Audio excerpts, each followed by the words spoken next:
Hello everybody, welcome back to the channel. England versus Greece is Thursday night, and I don't know about you, anytime I see this fixture, there is only one moment I think of. Yes, the absolutely iconic David Beckham free kick that took England through to the World Cup with that last minute goal to make it 2-2. What a free kick that was. Easily a top 10 moment in my time supporting England. But that game was over 20 years ago now. I mean, Jesus, if we're not feeling old, we certainly will do now. It was in 2001, October 2001 as well. So 23 years ago to be exact. And since then, England and Greece haven't actually played each other that often. In fact, England have only played Greece once since that iconic moment, and that was in 2006, and it was a 4-0 win in a friendly. So it's been a long time coming. England versus Greece. We've only actually played each other 9 times. We've never lost to them, drawn twice. Obviously, one of those games was that iconic moment. So yeah, this is a rare fixture in the England calendar. This does not happen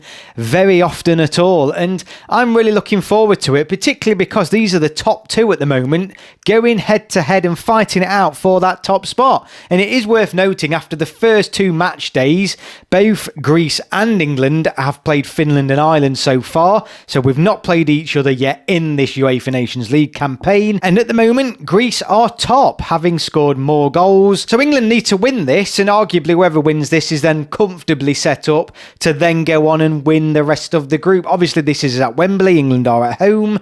You would massively give England the advantage, and I'm not denying that, but there is no denying also that Greece at the moment have been comfortably the second best team in this group, and given the fact that no matter how well England played in the last 2 fixtures, Finland was still nevertheless a difficult nut for England to crack for large parts. So I expect a tough game for England. It's not going to be, well, it will be one way in terms of the possession, I believe, and I don't think they're going to cause us a lot of problems. This will be another challenging night, and it'll be up to us to go and break them down. Lee Carsley today has announced the England squad, and it's exciting. It really is exciting. I mean, looking at it here, you've got Trent coming back in, who was absolutely phenomenal in those first 2 UEFA Nations League matches. Colwill, Gahey, Konza, Lewis as well, Stones, and Kyle Walker comes back in. Jude Bellingham comes back in, and he was injured in the last set of fixtures. Phil Foden is back in, even though he withdrew from the last squad. Conor Gallagher, Morgan Gibbs-White keeps his place, Angel Gomez keeps his place, Kobbie Mainoo.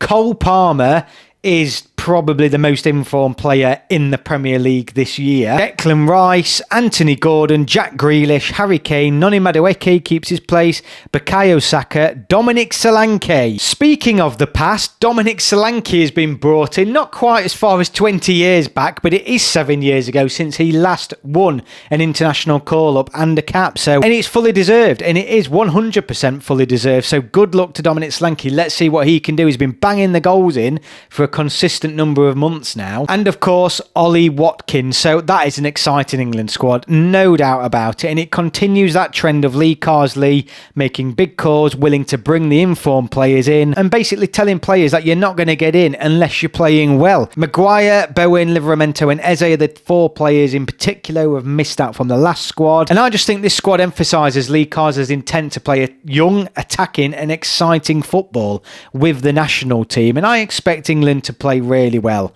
on Thursday, and I expect England to dominate the ball. Like I've said earlier, I don't see any scenario where Greece can win this game, if I'm being completely honest. Greece are currently ranked 48th in world football, and I just feel like even though Greece are on form and picking up some good results at the moment, this England squad is just too strong, isn't it? It's far too strong. Not only the starting 11, God knows who he picks to start out of that amazing squad. I mean, some of the obvious ones are there, but the difference in quality between Greece and England at the moment is vast. It's huge, and it will show on the night. I think England should be looking to win all games in this group. I really do, and Lee Carsley will be disappointed if we do not as well. That includes the away fixture of this match. That obviously comes later in the year, but I think England, it's going to be a chance for some of these players to show what they can do. Dominic Solanke coming in and obviously going to want to make a real statement if he gets the opportunity to do so.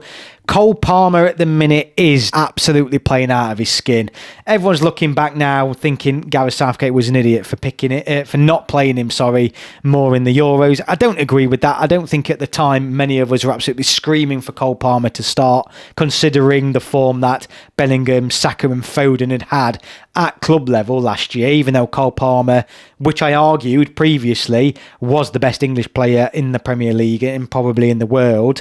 English player, that is, last season. I think he certainly should be starting this game. And the talent that is available for England right now is just so rich and so exciting. And regardless of who the starting 11 is, if it's not going right, he can still call on a number of players off the bench to change a game. And this England squad rightly should be winning this game. I don't see England conceding. I really don't. So I am going to go for a comfortable 3-0 England victory. And I do think that's maybe been a little bit harsh on Greece. They're not conceding goals. They've played well against Ireland and Finland.